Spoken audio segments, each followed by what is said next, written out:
নিয়োগ দুর্নীতি কাণ্ডে তদন্তে গতি বাড়াচ্ছে ইডি। সোমবার রাজ্যের একাধিক জায়গায় তল্লাশি অভিযান চালায় কেন্দ্রীয় তদন্তকারী সংস্থা।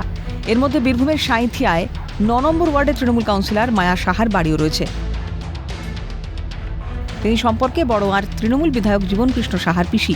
সোমবার সকালে সেখানেই কেন্দ্রীয় বাহিনীর জওয়ানদের নিয়ে পৌঁছে যান ইডি আধিকারিকরা। প্রায় ৫ ঘন্টা ধরে সেখানে তল্লাশি চালানো হয়। সূত্রের খবর, মায়া সাহা ও তাঁর পরিবারের সদস্যদের আয়ের উৎস ও সম্পত্তি সংক্রান্ত বিষয়ে জিজ্ঞাসাবাদ করেন তদন্তকারী আধিকারিকরা। পাশাপাশি তাদের মাধ্যমে নিয়োগ দুর্নীতিতে কোনো লেনদেন হয়েছে কিনা তাও জানতে চান তদন্তকারীরা, এমনটাই সূত্রের খবর। সেই সঙ্গে তাদের মোবাইল ফোনের কল ডিটেলসও খতিয়ে দেখা হয়। এই তল্লাশি অভিযানে বেশ কিছু গুরুত্বপূর্ণ নথি বাজেয়াপ্ত করা হয়েছে বলে সূত্রের খবর। এরপর তৃণমূল কাউন্সিলরের বাড়ি থেকে বেরিয়ে যান ইডি আধিকারিকরা। আগামী ২৮শে অগস্ট মায়া সাহাকে ইডির কলকাতা দপ্তরে হাজিরা দিতে বলা হয়েছে। পরে সংবাদ মাধ্যমের মুখোমুখি হয়ে মায়া সাহা সাফ জানিয়ে দেন, কোনো রকম দুর্নীতির সঙ্গে তিনি যুক্ত নন। কিছু জানতে চাইনি।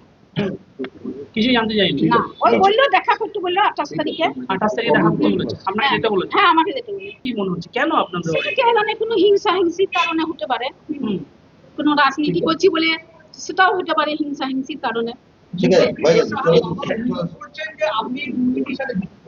না, এটা ফালতু কথা বলছেন, এটা নয়। এই যে সাঁইথিয়াতে একাধিক জীবনকৃষ্ণ দাসের সম্পত্তি রয়েছে, সেই সম্পত্তিগুলো জীবনকৃষ্ণ সাহার সম্পত্তি রয়েছে, কি বলবেন ওটা? সেটা আমি বলতে পারবো না, ওগুলো আমরা জানি না, ওগুলো আমাদেরকে জানাইনি না, জানিও না, আমরা জানতে চাইও না।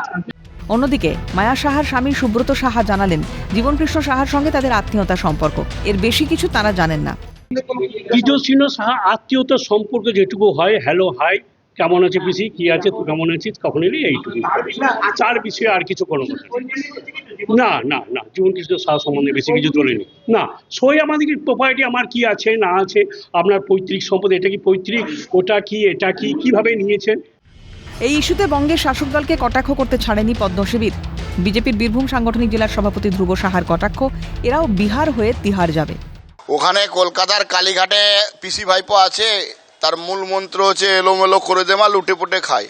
আর এখানে বীরভূম মুর্শিদাবাদের পিসি ভাইপো বেকার যুবকের স্বপ্ন খায়, চাকরি খায়, ভবিষ্যৎ খায়। সুতরাং এই যে খায়ের স্বপ্ন, বীরভূমের মানুষ, বাংলার মানুষ, এটা আমরা এর থেকে মুক্তি চাইছি। স্বাভাবিকভাবেই 5 ঘন্টা ধরে ওনাদের বাড়িতে এসে একটু আদর যত্ন, খাতির যত্ন করেছেন। আমরা আইনের প্রতি আস্থাশীল, বিচার ব্যবস্থার প্রতি আমরা মান্যতা রাখি এবং আমরা মনে করছি যে নিশ্চিতভাবে যারা এই যে আমাদের বোলপুরের মোটা দাদার অনুগামী, এরা তো মোটা দাদা তিহার থেকে ঘুরে এসছে, আমরা মনে করছি এরাও বিহার হয়ে তিহার যাবে। আইনের শাসন এখনও দেশে বর্তমান আছে, দেশে চৌকিদারের রাজত্ব চলছে, চৌকিদার আছে, তখন নিশ্চিতভাবে ন্যায় প্রতিষ্ঠা হবে। নিয়োগ দুর্নীতি মামলার তদন্তে আগামী দিনে আর কি চাঞ্চল্যকর তথ্য উঠে আসে সেটাই দেখার। Bholanath Chakraborty report, Calcutta news.